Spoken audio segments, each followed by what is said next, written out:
गौतम बुद्ध अपने ध्यान में बैठे थे कि वहां पर एक आदमी आया। ये आदमी अपने आलसीपने से बहुत ज्यादा परेशान था। आलसी आदमी गौतम बुद्ध से बोला, महात्मा जी मेरी मदद कीजिए, मैं अपने आलस्य से बहुत ज्यादा परेशान हूँ। आप ही कोई उपाय बताइए जिससे मैं आलसीपन से छुटकारा पा सकूं। गौतम बुद्ध ने उस व्यक्ति से कहा, पहले मुझे यह बताओ कि तुम्हें क्यों लगता है कि तुम आलसी हो।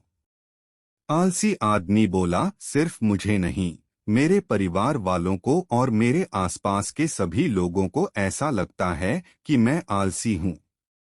गौतम बुद्ध ने फिर उससे पूछा, क्या तुम जानते हो आलस्य होता क्या है?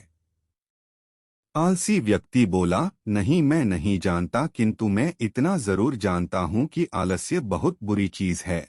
इसकी वजह से मुझे बहुत नुकसान हुआ है जीवन में।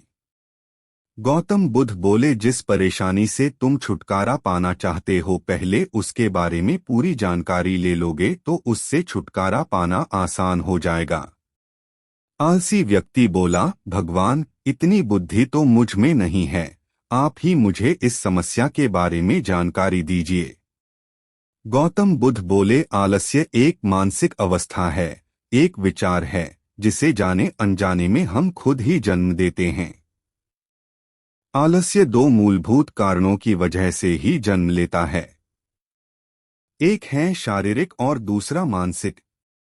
शारीरिक कारणों में पहला कारण है गलत तरह का भोजन। हम सभी जानते हैं कि हमारे शरीर को भोजन से ऊर्जा मिलती है और यह ऊर्जा सजीव चीजों से मिले तो अच्छी, यानी कि प्राकृतिक रूप से जो हमें भोजन की वस्तुएं प्राप्त होती है उनसे अगर यह ऊर्जा मिले तो हमारा शरीर इससे अच्छी ऊर्जा प्राप्त करता है।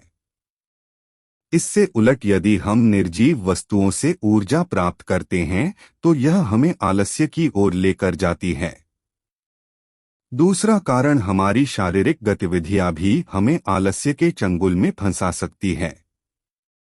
गौतम बुद्ध ने आलसी व्यक्ति को अपने शिष्यों की तरफ इशारा करते हुए कहा कि देखो, इनके चलने फिरने बैठने के तरीकों में तुम्हें कुछ अलग नजर आ रहा है।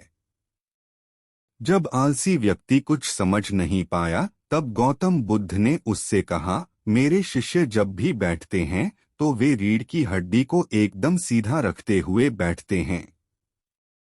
चलते हैं तो उनके दोनों पैरों के बीच अच्छे से संतुलन बना रहता है और जब वह सोते हैं तो उनका शरीर एकदम शिथिल रहता है। ऐसा करने से उन्हें रात्रि में एकदम सही तरीके से नींद आती है। आलसी व्यक्ति बोला, लेकिन नींद तो आलस्य का की एक स्वरूप है। बुद्ध बोले, हाँ, अगर उसे ज्यादा मात्रा में लिया जाए तो।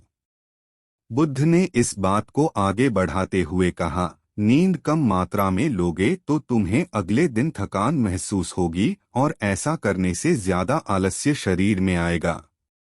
नींद ज्यादा लोगे तब भी यही परिणाम होगा, इसीलिए नींद को ना ज्यादा ना कम, एकदम सही मात्रा में लेना अति आवश्यक है। आलसी व्यक्ति बोला, हाँ, यह तो मैंने भी अनुभव किया है। बुद्ध बोले, अब मानसिक कारणों के बारे में जान लो। मानसिक कारणों में सबसे पहले हैं हमारी पुरानी गलत धारणाएं। अक्सर ऐसा होता है कि हम पहले जिन कामों में असफल हो चुके हैं हमारे अंदर ऐसी भावनाएं बन जाती है कि हम उस काम में हमेशा असफल होते रहेंगे, जिस वजह से हमें उस काम को करने में आलस आता है। ऐसी धारणाओं से छुटकारा पाने का एकमात्र उपाय यह है कि हमें अपने मन को यह समझाना चाहिए कि पिछली बार हम जब उस काम में असफल हुए थे तो हम उसके बारे में जितना जानते थे अब हम उस काम के बारे में उससे ज्यादा जानते हैं, क्योंकि असफल होने के बाद हम उससे काफी कुछ सीखे भी हैं।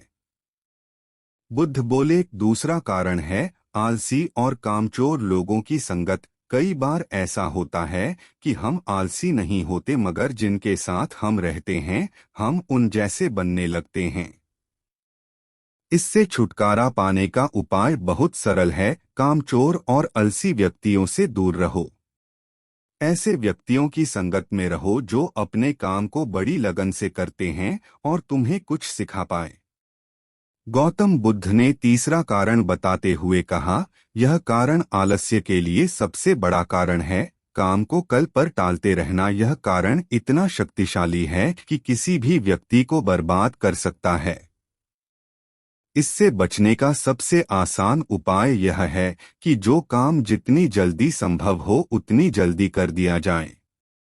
गौतम बुद्ध ने आलसी व्यक्ति से एक सवाल पूछा, मान लो तुम किसी रेगिस्तान में फंस गए हो और तुम्हें प्यास लगी है, तो तुम क्या करोगे? आलसी व्यक्ति बोला, मैं जल्दी ही रेगिस्तान के आसपास कोई गांव की तलाश करूंगा या ऐसी जगह की तलाश करूंगा जहां पर मुझे पानी मिल सके। गौतम बुद्ध बोले, अगर तुम्हें काफी देर ढूंढने पर भी पानी न मिले तब तुम क्या करोगे? आलसी व्यक्ति बोला, मैं तब भी अपनी तलाश जारी रखूंगा क्योंकि ऐसी परिस्थिति में मेरे पास कोई और दूसरा विकल्प तो होगा ही नहीं। गौतम बुद्ध बोले, बिल्कुल सही, और यही है मानसिक स्तर पर आलस्य का चौथा कारण किसी भी निश्चित लक्ष्य का न होना। यह भी आलस की ओर लेकर जाता है। अब सुनो पांचवें कारण के बारे में। गौतम बुद्ध बोले, सोचो कि तुम्हारे पास काफी सारे सोने के दागिने हैं जो तुम्हें एक जगह से दूसरी जगह लेकर जाना है। तुम चलते चलते थक जाते हो और किसी पेड़ के नीचे बैठ जाते हो और तभी तुम्हें दूर से तुम्हारी तरफ दौड़कर आ रहे डाकू दिखाई देते हैं। तो क्या तब भी तुम आलस करके वहीं बैठे रहोगे या ऐसी परिस्थिति में तुम वहां से उठकर दौड़ने लगोगे? आलसी व्यक्ति बोला, जी मुझे वहां से दौड़ना ही पड़ेगा, नहीं तो मेरी जान और सोने के दागीने दोनों खतरे में पड़ जाएंगे। बुद्ध बोले, यानी कि तुम्हारे पास एक ठोस वजह होगी दौड़ने के लिए। यही है आलस्य का पांचवा कारण, किसी भी काम के लिए ठोस वजह का ना होना। आलसी व्यक्ति महात्मा बुद्ध की बातों से संतुष्ट हुआ। वह बोला, महात्मा जी, मैं अब आलस्य के बारे में सब कुछ जान चुका हूँ और अब मैं इन सभी कारणों पर काम करूँगा और अपने आलस्य को दूर भगा दूंगा। दोस्तों, आशा करता हूँ गौतम बुद्ध और आलसी व्यक्ति की कहानी आपको अच्छी लगी होगी और इसे पढ़ने के बाद अब आप कभी भी जीवन में आलस नहीं करेंगे। यदि आपको वीडियो पसंद आई हो तो वीडियो को लाइक करें और चैनल को सब्सक्राइब करना न भूलें।